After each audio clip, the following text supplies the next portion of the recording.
Governor general Malik गुलाम मोहम्मद ने वजीर आजम नाज़िमुद्दीन को मुख्तलिफ इल्जामात के तहत उनके ओहदे से बरतरफ कर दिया है।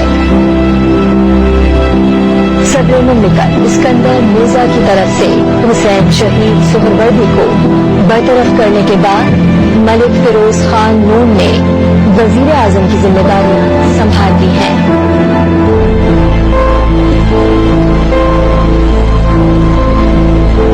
इस वक्त हमें अहम खबर मौसूल हो रही है। जमहूरियत के सफर को जनरल अयूब खान ने बड़ा धचका दिया है। मुल्क में मार्शल लॉ नाफिज कर दिया गया है।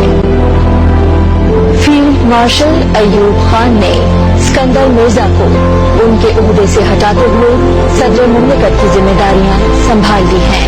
तो भुट्टो की हुकूमत खत्म हो चुकी है। सारे मुल्क में मार्शल लॉ नाफिज कर दिया गया है। Dear brothers and sisters, your armed forces have never and shall never let you down, inshallah. वज़ीर आज़म नवाज शरीफ और जहांगीर तरीन की किस्मत का फैसला अब सुना दिया गया है। नवाज शरीफ और जहांगीर तरीन ताहयात नाअहल करार दिए गए हैं। ऑफिशियली इमरान खान साहब पाकिस्तान के वज़ीर आज़म नहीं रहे।